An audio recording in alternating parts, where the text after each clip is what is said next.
निवासी बेत ओवेन के बछड़े के लिए भयभीत होंगे, वरन उससे निवासी उसके निवासी उसके लिए विलाप करेंगे, और उसके मूर्ति पूजक पुजारी उसकी प्रतिष्ठा के लिए बस काफी है। 12 पढ़िए, 12 वर्स 12।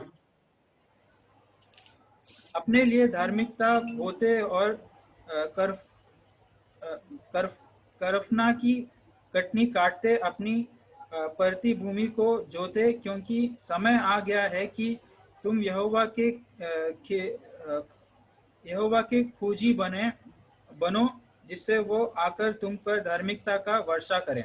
बस प्रभु इस वचन की पढ़ाई पर हमें आशीष दें। हमने पढ़ा बुक ऑफ होशेया चैप्टर 10 शुरू से लेके कुछ पदों को, और 12वां पद। 12वां पद का करीबन अंतिम भाग ऐसा है, it is time to seek the lord. Hindi भाषा में ऐसा है कि समय आ गया है कि तुम यहोवा के खोजी बनो। समय आ गया है कि तुम यहोवा की खोजी बनो। पिछले एक बार भी होशिया का पुस्तक से हमने अध्ययन किया था, मुझे लगता है आपको याद है।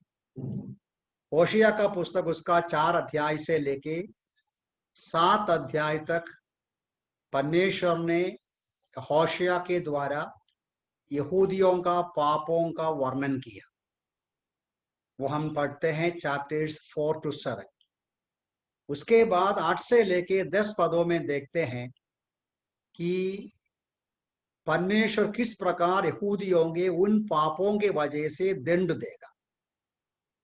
8, 9 और 10 अध्यायों में यहूदा के पापों के वजह से दंड देने के बारे में कहते हैं, लेकिन वो जो अध्याय के करीबन अंतिम भाग में, अब 12 के बाद 15वां में खत्म हो जाता है, 12वां पद में एक और बार परमेश्वर बड़ी दया और करुणा से पाप में, अधर्म में रहने वाले यहूदियों को, इस्राएली लोगों को दंड उसके ऊपर आने के पहले एक और अवसर देता है, एक और मौका देता है। क्या करने के लिए? बेचने के लिए। अब देखो उसका 15वां पद को देखो, नहीं तो 14वीं भी देखो। 14 में लिखा है, इसलिए तुम्हारे लोगों में हुल्लड़ मचेगा, तुम्हारे सारे गढ़ ऐसे नष्ट कर दिए जाएंगे जैसे शल्मन ने युद्ध के दिन बेत अरबेल को नष्ट कर दिया था। उस समय माताएं अपने बच्चों सहित पटक कर टुकड़े टुकड़े कर दी गई।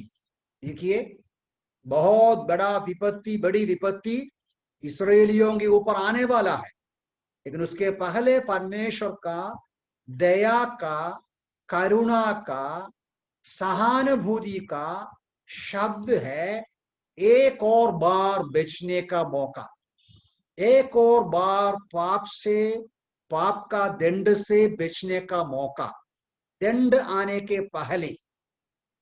यह है 12वां पद। बोलता है समय आ गया है, क्या करने को? परमेश्वर को खोजने का समय आ गया है। समय आ गया, तुम यहोवा की खोजी बनो। देखिए, परमेश्वर हमेशा दयालु है। दंड देते हैं तो भी, मतलब इसराइलियों का पाप का पसंद नहीं करता, इसराइलियों का पाप का घृणा करता है, दंड घोषणा करता है, तो भी परमेश्वर उनको दया में, करुणा में बेचने का मार्ग बोलते हैं। मुझे आज प्यारे भाई बहन, आप और मैं इन दिनों में इस बात के ऊपर गंभीरता से समझना है, प्रभु बड़ी दयालु और करुणामय है। हमारे जीवन के पापमय रास्ता वो पसंद नहीं करता। जरूर उसके धार्मिकता के अनुसार का दंड और सजा हमें भोगना पड़ेगा, तो भी वो प्रेम में और करुणा में बचने का उपाय, बचने का रास्ता एक और बार हमको सुनाते हैं। समय आ गया परमेश्वर की ओर खोजने का। अब ये इस्राएलियों के बारे में ये जो 14-15 पद मैंने पढ़ा कि किस प्रकार दंड होगा, और ये जो वचन में पढ़ते हैं समय आ गया। अभी अन्य भाग पढ़ेगा तो डेविड एक वचन पढ़िएगा, भजन 105 पढ़िए, उसका 4 पद को पढ़िए। भजन 105 का 4 पढ़िएगा, अनम्यूट करके पढ़िए।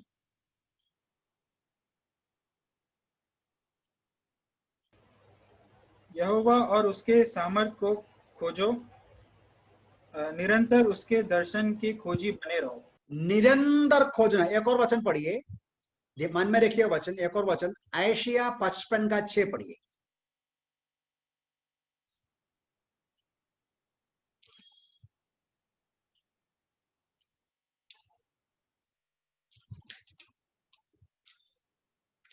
पढ़िए। जब तक यहोवा मिल सकता है तब तक उसकी खोज में रहो। वो 2 वचन को ध्यान देते, जब तक यहोवा मिल सकता है तब तक, ठीक है। और उसके पहले पढ़ा निरंतर। तो परमेश्वर को खोजना, निरंतर खोजना है, और परमेश्वर को खोजना है जब उसको पा सकता है। अब यहां क्या पढ़ा, आज समय आ गया, मतलब हमेशा परमेश्वर को खोजना है, और कुछ ऐसा समय है आप खोजेगा तो भी नहीं मिलेगा। एशिया में पढ़ा, हम परमेश्वर को ढूंढेगा तो भी नहीं मिलेगा। समझ में आया? ऐसा समय आने के पहले यहां बोलता है आज परमेश्वर को खोजना।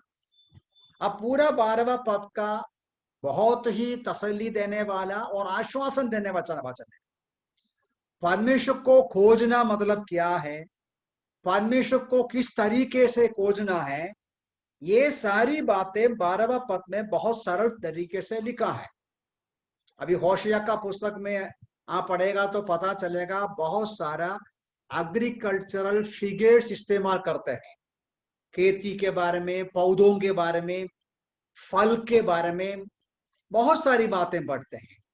इसलिए वो 12वां पद का शुरुआत आप फिर से देखिए, वहां लिखा है कि ये जो खेती के संबंध में याद दिलाते हुए कहते हैं ये लोग क्या करना चाहिए। तो क्या लिखा है 12वां पद में आपके लिए पढ़ता हूं, अपने लिए धार्मिकता बो और करुणा की कटनी काटो, अपनी पड़ती भूमि को जोतो क्योंकि समय आ गया है। देखिए, हम ध्यान देने की कुछ बातें हैं। यहां परमेश्वर होशिया के द्वारा समझाते हैं आपको परमेश्वर का खोज में लगे रहना है। खोज में, खोजना मतलब क्या है, परमेश्वर को ढूंढना मतलब क्या है, समझाने के लिए बताते हैं आपको धार्मिकता बोना है। आप धार्मिकता बोएगा तो आप करुणा काटेंगे। यदि और कुछ भाषांतर पढ़ेगा तो उधर लिखा है अच्छा बीज, गुड सीड, राइट सीड, सही बीज बोना है तो सही फसल काटेंगे। ये तो एकदम साधारण नियम है। परमेश्वर इस्राएलियों को बताता है तुम जो बो रहे थे क्या थे। आप देखिए, ये पद में लिखा है, 13वां पद में लिखा है तुम क्या बो रहे थे। पढ़िए डेविड, 13वां पद को पढ़िए। तुमने दुष्टता बोई और अधर्म की कटनी काटी है। दुष्टता बोई, अधर्म की कटनी काटी है। बीज बोना, फसल काटना, यह एक नियम है, यह एक स्वाभाविक नियम है। आप जो भी बीज बोएगा वो बीज के आधार का फसल काटेगा। सही है ना? ये बात पौलुस गलतियों की पत्र में भी लिखा है, अब पढ़ने का जरूरत नहीं। गलतियों की पत्री 6-7 में लिखा है, यदि आपको लिखता है आप ये चीज बोएंगे दूसरा चीज काटेगा, आप सोचेगा तो आप धोखा खाता है। ये तो साधारण नियम है, जो बोएगा वो काटेगा, जैसा बोएगा वैसा कटनी होता है। और दूसरी एक है उसके साथ साथ जितना बोएगा उससे ज्यादा काटेगा। इधर कोई किसान बैठा है, कभी खेती किया है? कोई खेती किया है क्या? गेहूं चावल कुछ खेती किया?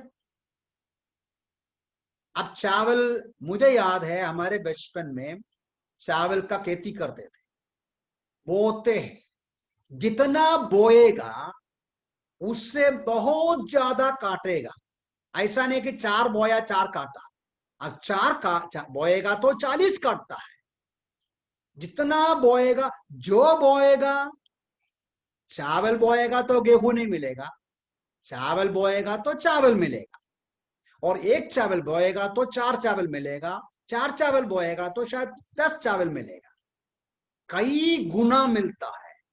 यही बात परमेश्वर इस यहूदियों को बोलता है, तुम अच्छा बीज बोना चाहिए, धार्मिकता का बीज बोना चाहिए, तो तुम करुणा काटेंगे, तो तुम परमेश्वर का प्रेम अनुग्रह उस आशीष को काटेगा। इसराइली लोग अभी तक क्या बोते थे? अभी आपको ही पढ़ा हमने, इसराइली लोग पिछले सालों में क्या काटते थे, क्या बोते थे? क्या पढ़ा हमने? कोई भी बोलो, डेविड बोलिए, चलेगा। दुष्टता। दुष्टता बोते थे। क्या काटते थे? दुष्टता ही काटते थे।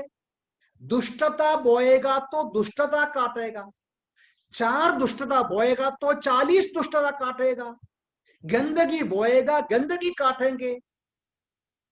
ये परमेश्वर इसलिए बोलता है, समय आ गया है मेरे यहूद इसराइली लोगों, तुमको क्या करना है? परमेश्वर को खोजना है। समय आ गया है, तुमको जांचना है तुम क्या बोते हैं।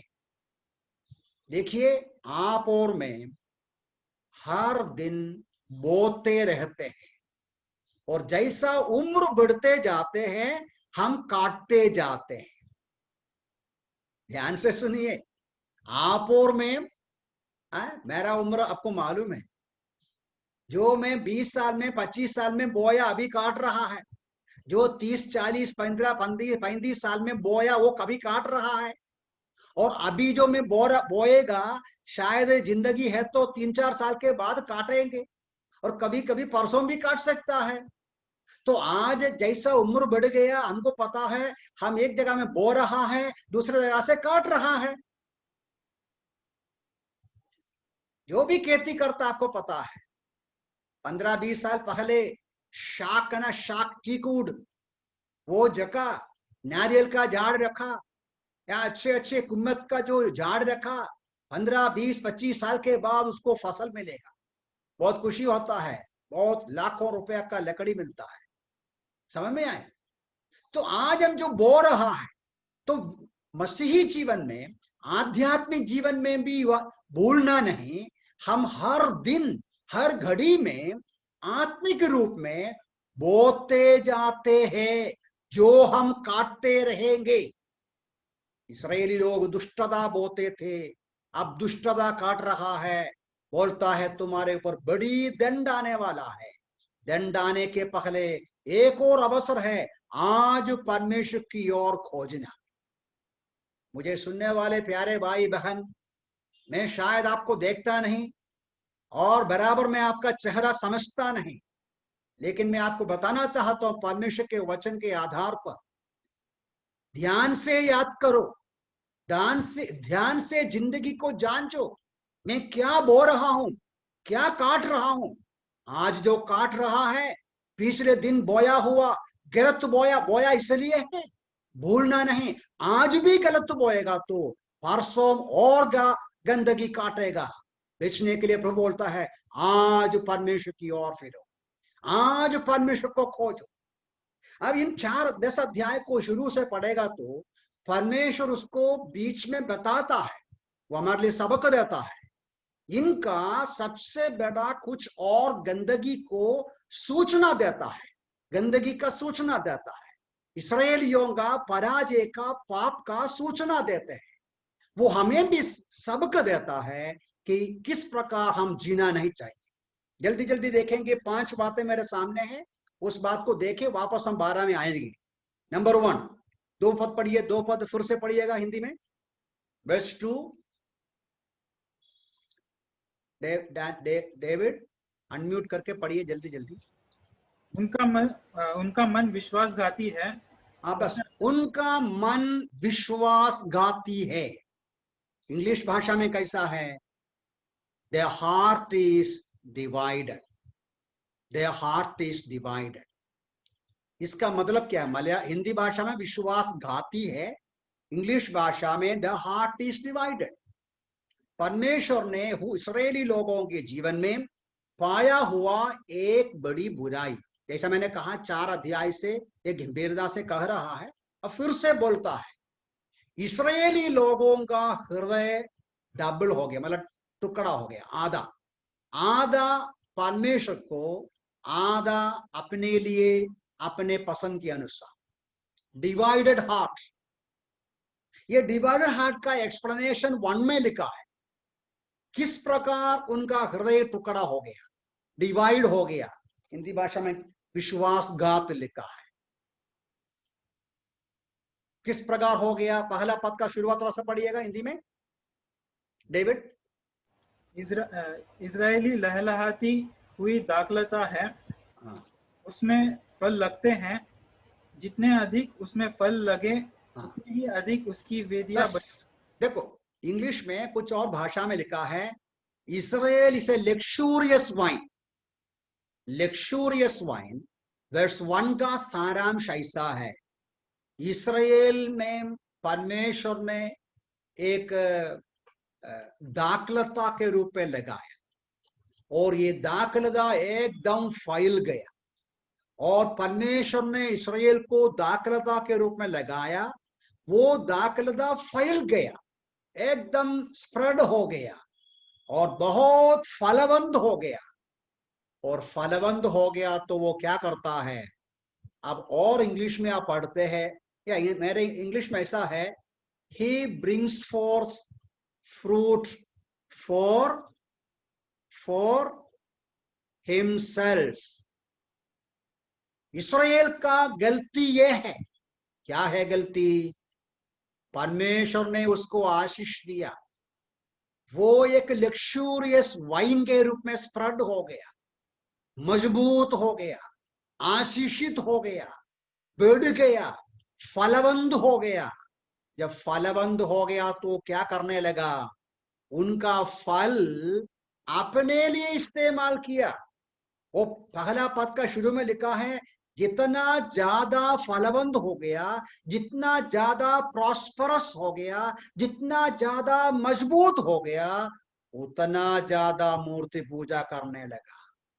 दूसरे शब्दों में, जब परमेश्वर कहते हैं इस्राएली लोगों का हृदय डिवाइडेड हो गया, मेरे प्रति प्रेम आधा कर दिया, मेरे प्रति डिवोशन आधा कर दिया, मेरे प्रति जो लॉयल्टी है, समर्पण है, आधा कर दिया, मतलब मैंने उनको आशीष दिया, मैंने उनका जिंदगी को फलवंत किया। जब फलवंत होने के बाद उनको मिला हुआ फल उनके लिए इस्तेमाल करते हैं, उनका उपयोग के लिए लाते हैं, उनका मनमाने के लिए लाते हैं, उनके अपने मनपसंद के मूर्तियों का पूजा करने के लिए, अपने मनपसंद के मूर्तियों को अर्पण करने के लिए, मूर्तियों को बनाने के लिए इस्तेमाल किया।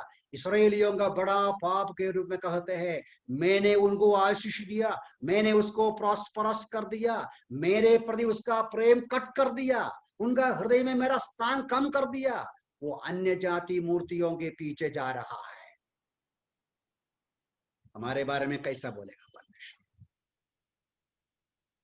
प्रभु दिया हुआ तंदुरुस्ती, प्रभु दिया हुआ पढ़ाई, प्रभु दिया हुआ पैसा, प्रभु दिया हुआ घर, प्रभु दिया हुआ ब्यूटी, प्रभु दिया हुआ क्या बोल सकते हैं अपीयरेंस, जो कुछ प्रभु दिया है, प्रभु दिया हुआ आवाज, प्रभु दिया हुआ साउंड, प्रभु दिया हुआ गिफ्ट, परमेश्वर दिया हुआ सारी आशीषें किसके लिए इस्तेमाल करते हैं?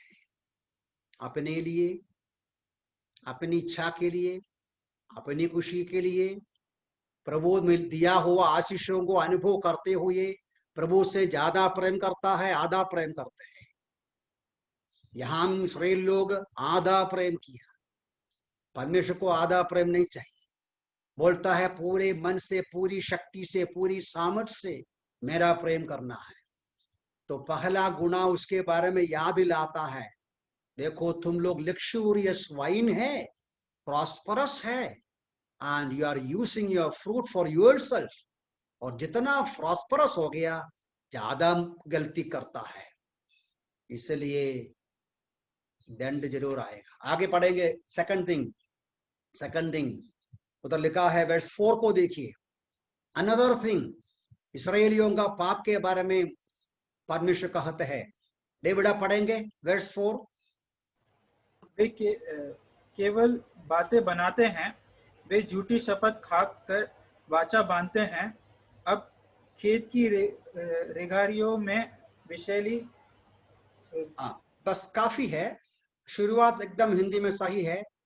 वे केवल बातें बताते हैं, नहीं बनाते हैं, बातें बनाते हैं, केवल बातें बनाते हैं।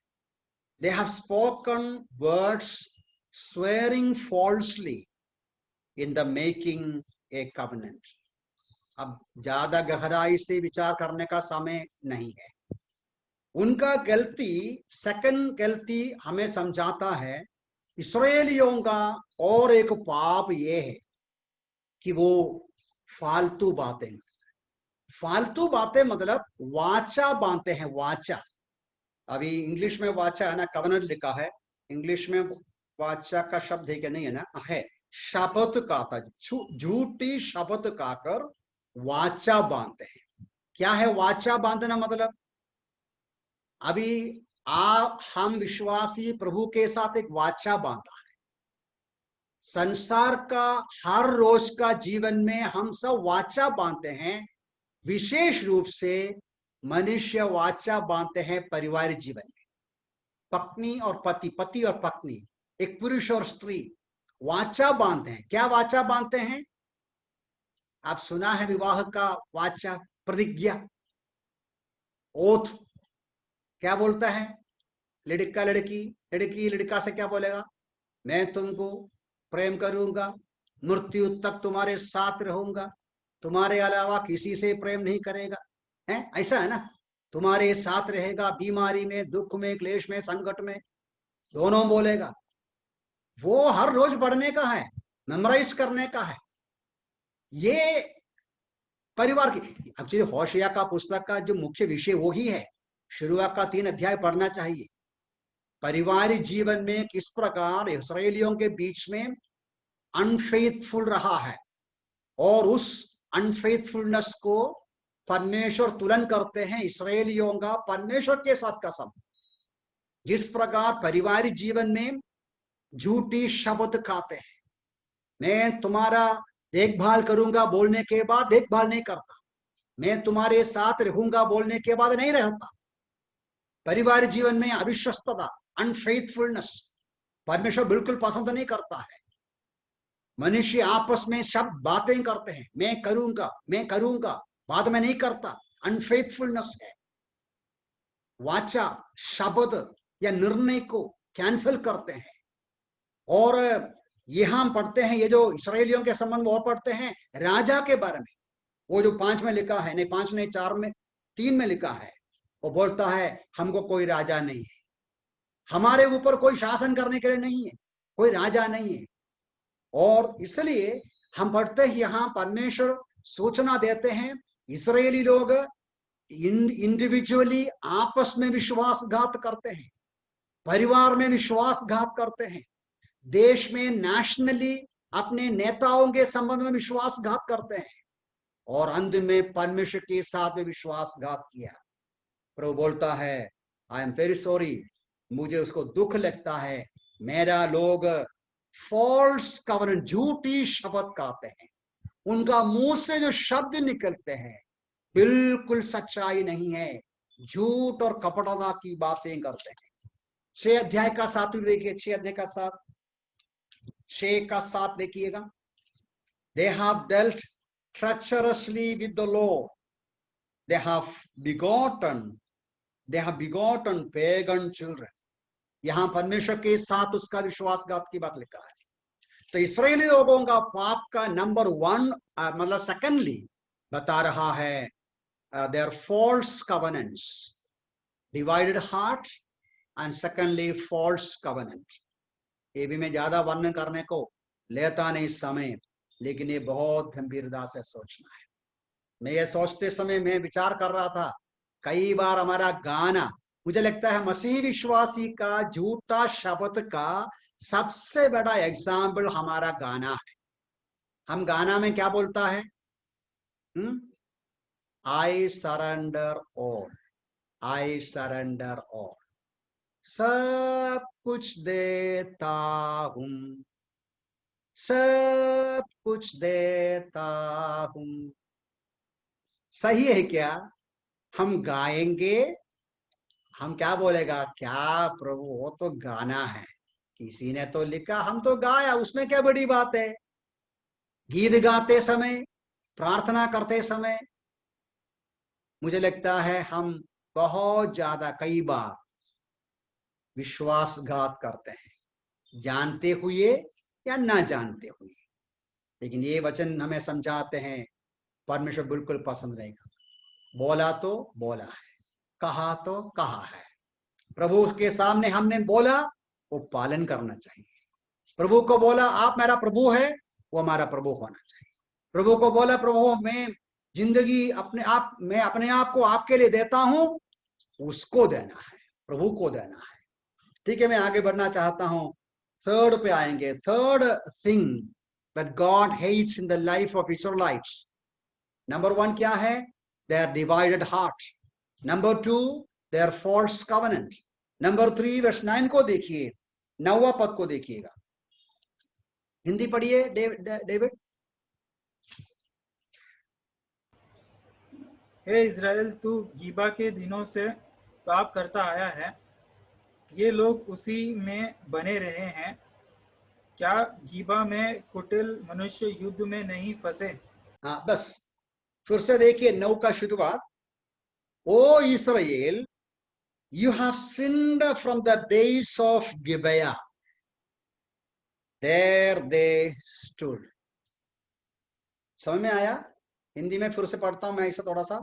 हे इस्राएल, तू गिबा के दिनों से पाप करता आया है, ये लोग उसी में बने रहते हैं। ये क्या है गिबा के दिन? मतलब गिबा के दिन मतलब आपको ये समझने के लिए न्यायों का किताब पे जाना पड़ेगा, अभी जरूरत नहीं। बुक ऑफ जजेस में आपको एनकरेज करता हूं, आप जब आपको अवसर मिलेगा, बुक ऑफ जजेस न्यायों का पुस्तक 19वां अध्याय को पढ़िए, खास तौर से 22वां पद से लेके। एक बड़ा स्टोरी है, एक बहुत बड़ा स्टोरी है, आपको बहुत इंटरेस्टिंग लगेगा पढ़ने को, क्योंकि स्टोरी है ना, वो बहुत बड़ी घटना होता है। तो गिबे का पाप क्या है? गिबे का पाप वहां देखते हैं, एक इनोसेंट स्त्री को वहां के लोग इतना इतना क्या बोल सकते हैं, आजकल हम लोग आजकल भी देखते हैं, क्या बोल सकते हैं उसको, मुर्गीयमाई, मलयालम में बोलते हैं मुर्गीयमाई है, एकदम जानवर के समान उस स्त्री को उसके साथ बलात्कार करते हैं और उसको मार डालते हैं। बहुत बड़ी घटना है।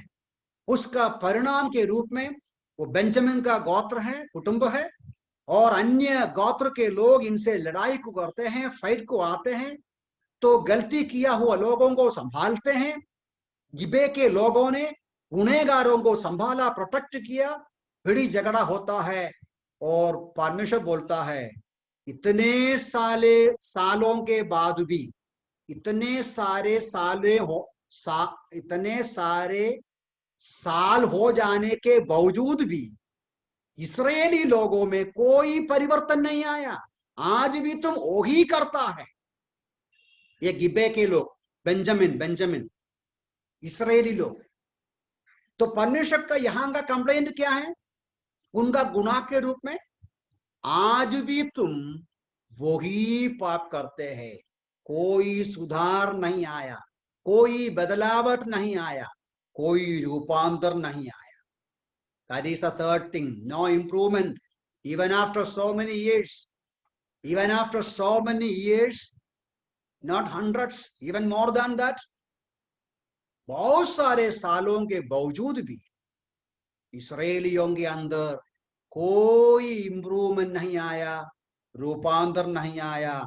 आज भी वही प्रकार का कुकर्म करने वाले, लड़ाई करने वाले, पाप करने वाले हैं ये जो इसराइली लोग. इस बात के ऊपर भी हमें सोचना है. यदि महीनों के बाद, सालों के बाद, जैसा हमारा जिंदगी में अनुभव और एक्सपीरियंस, उम्र बढ़ने के बाद भी हमारे अंदर बदलावट नहीं आया, सुधार नहीं आया, तो परमेश्वर बहुत दुखी है. बोलते हैं मैं क्या कर सकता हूं, तुम्हारे ऊपर जरूर ये जो सजा आएगा. तो एक वचन और मैं बताना चाहता हूं जल्दी.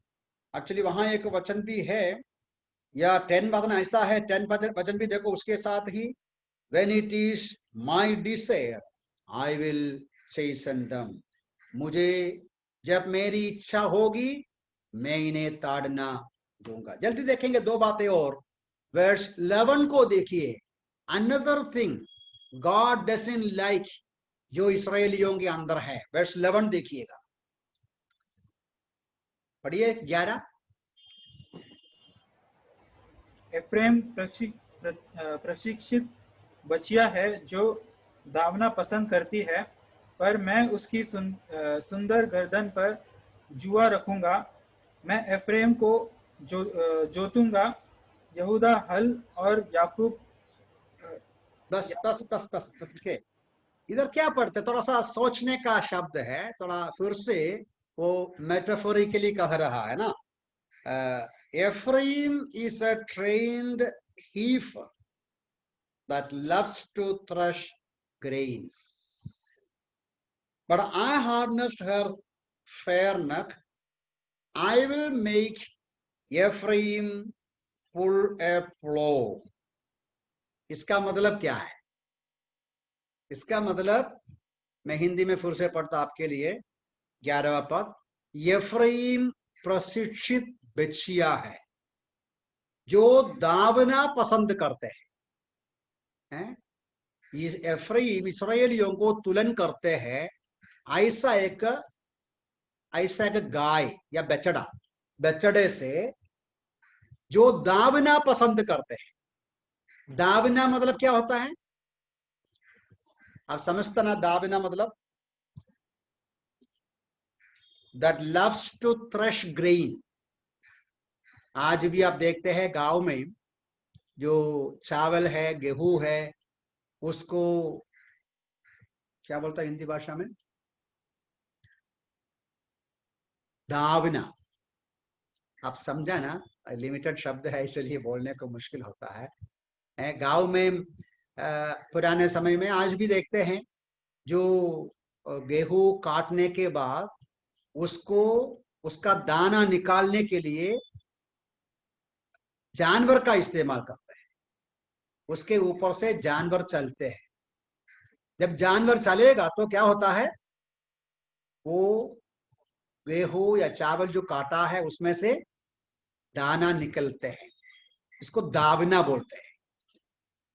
जो जानवर को दावने में इस्तेमाल करते हैं, हम लोग पढ़ते हैं, उसका मुंह क्या नहीं करता? कोई बोलिएगा. उसका मुंह बंद करके रखता है. ऐसा है ताकि चावल ना खाए, गेहूं ना खाए. ऐसा है क्या? कोई बोलिए. डेविड बोलिए जी. उसका मुंह वचन के अनुसार परमेश्वर ने नियम दिया है, जो जानवर को दावने में इस्तेमाल करते हैं उसका मुंह बंद नहीं करना है. वो उसका दाना के ऊपर से चलते हैं, आपको मदद करते हैं, आपके लिए सेवा करते हैं तो कभी कभी एक दाना खाने दो। ये है परमेश्वर का नियम, ये है बाइबल का नियम।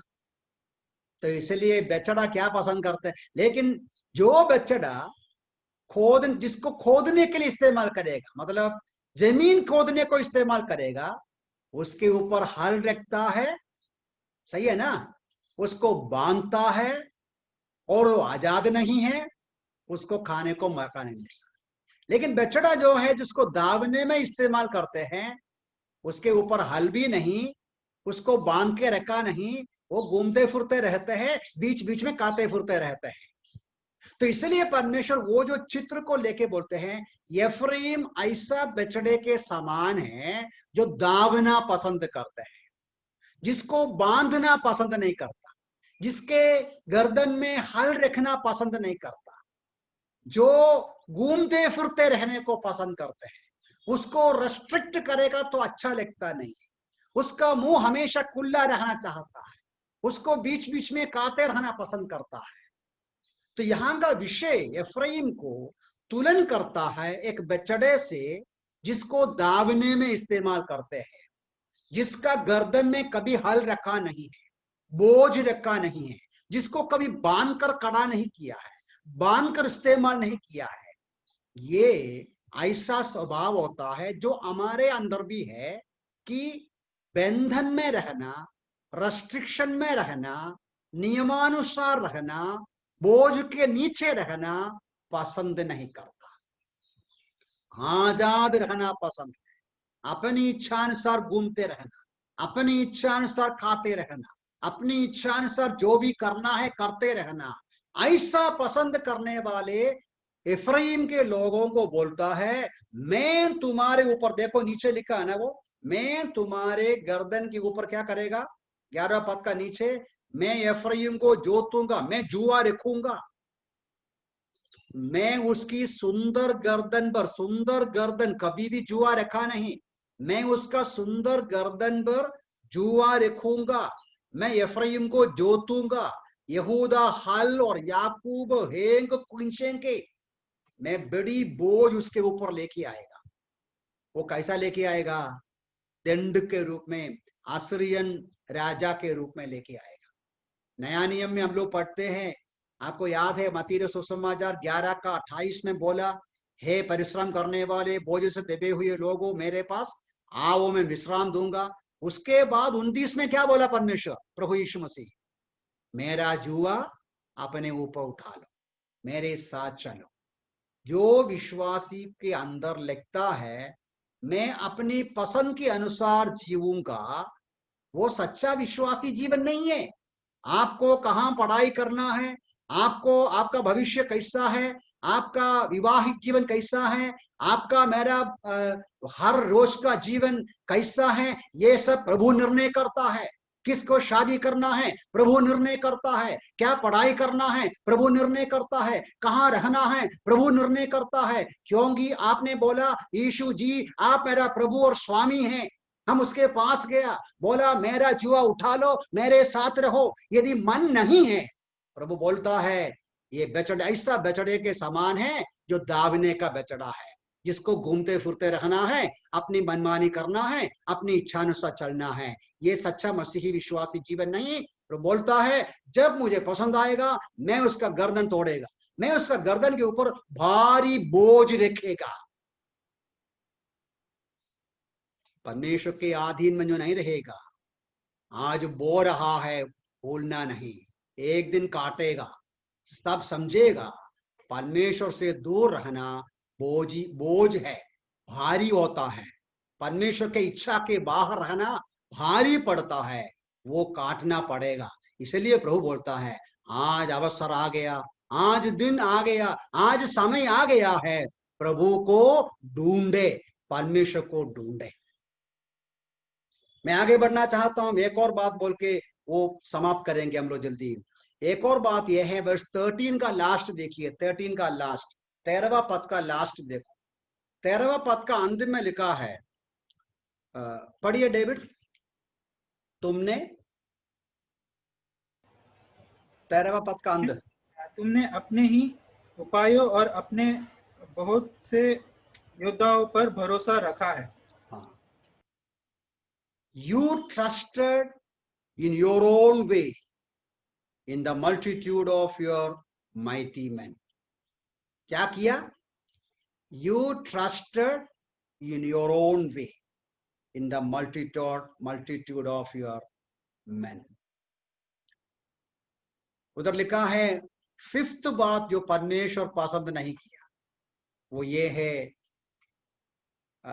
मैं फिर से हिंदी पढ़ता हूं, तुमने अपने ही उपायों, अपने बहुत से योद्धाओं पर भरोसा किया। इंग्लिश में पढ़ेगा तो you trusted in your own way, तुम्हारा मार्ग पर भरोसा किया। कल ही मेरे ख्याल से हमने पढ़ा नीति वचन में, एक इंसान को लगेगा ये मार्ग सही है, वो अंत में खराब होता है। क्योंकि आप और मैं ऐसा है, हम सब ऐसा है, हमको लगता है हमारा रास्ता सही है। आप सोचा है कि कभी आपको कभी लगा है आपका रास्ता गलत है? दुनिया के सबका रास्ता मेरे नजर में खराब है, लेकिन मेरा रास्ता हमेशा सही है। ये इंसान का स्वभाव, मेरा भी स्वभाव। सुबह उठ के तुरंत हम आईना में देखेगा, मतलब मिरर में देखेगा, हाँ बहुत अच्छा, बहुत ब्यूटीफुल, सुंदर, मैं बहुत अच्छा, शब्द अच्छा है, बात अच्छा है, फेस अच्छा है, बाल अच्छा है, सही है, सब अच्छा है, कपड़ा अच्छा है, मैं अच्छा हूं। सो हर इंसान के लिए अपना मार्ग सही लगता है। परमेश्वर बोलता है तुम तुम्हारा मार्ग पर भरोसा रखते हैं, और वो लिखा है तुम तुम्हारे बीच के बड़े बड़े लोगों का भरोसा रखते हैं, माइटी मैन, वीर लोग, उस पर भरोसा करते हैं।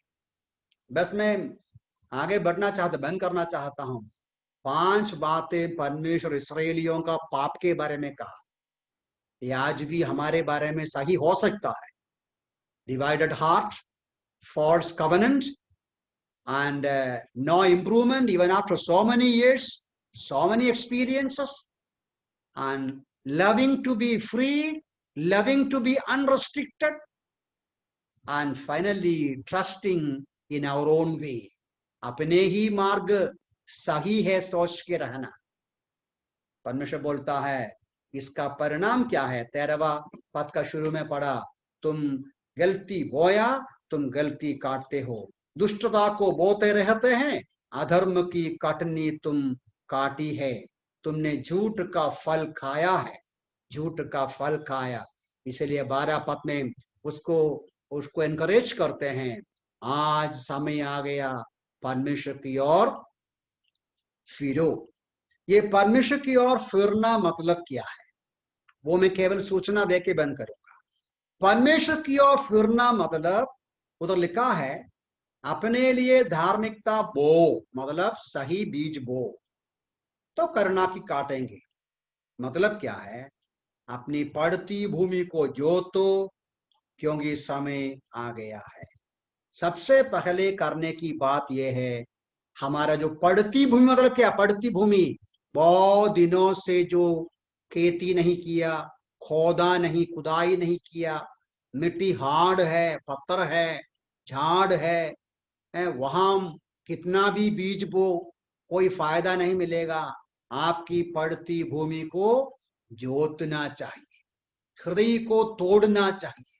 इसको मन परिवर्तन कहते हैं, मन फिराव की बात कहते हैं। हृदय को तोड़ना है।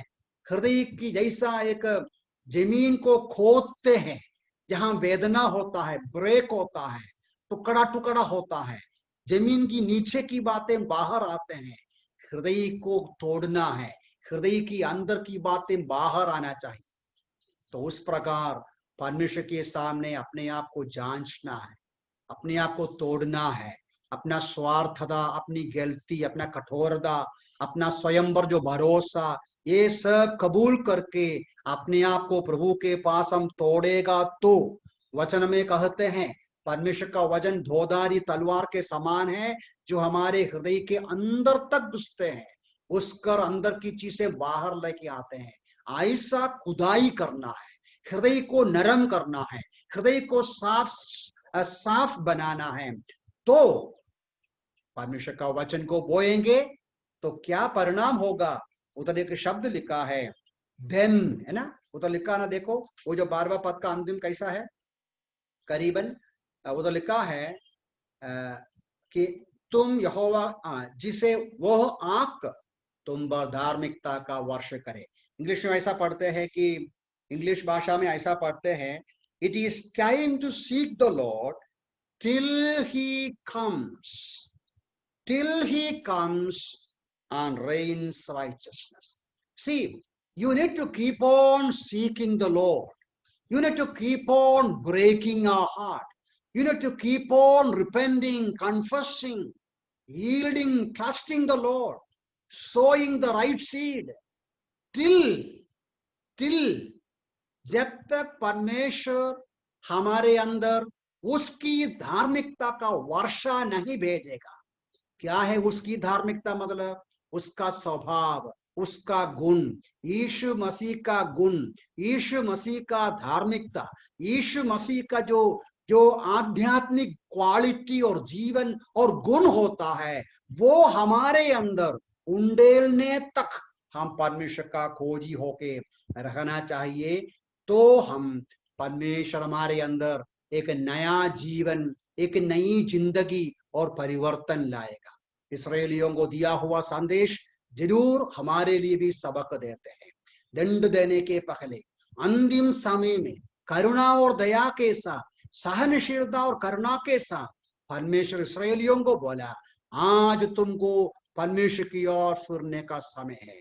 मैं आपसे भी कहता हूं, आज आपको और मुझे ये जो कोरोना के बीच में, ये जो भयंकर महामारी के द्वारा सारे संसार के लोग पीड़ित है, आज हम घर के अंदर बैठे हैं, आज अवसर है, आज समय है, परमेश्वर की ओर फिरे, हृदय को तोड़े, पापों को कबूल करे, अपने ऊपर भरोसा करना छोड़ दे, हृदय को सीधा करे, डबल नहीं, परमेश्वर और दुनिया नहीं, प्रभु के लिए अर्पण कर दे, प्रभु ने दिया हुआ आशीष को प्रभु के लिए इस्तेमाल करे और हमारे हृदय को तोड़े। झूठी शब्द नहीं, सच्चा शब्द हो जो मुंह से निकलते हैं, सच्ची हो और इम्प्रूवमेंट नहीं, ऐसा नहीं, आज ही जिंदगी को परिवर्तन करे और देर न करे और प्रभु के अधीन हो जाओ। आजादी में, फ्री में, अपने भरोसा में, अपनी रास्ता पे चलना बंद करो, प्रभु पर भरोसा करना हम शुरू करें। प्रभु इन वचनों से हमें सहायता करें। कोई भाई बाबू से विनती करते हैं, वो प्रार्थना करके बंद करेंगे। भाई बाबू वर्गीस प्रार्थना कीजिए और बंद कीजिए। प्रार्थना करेंगे।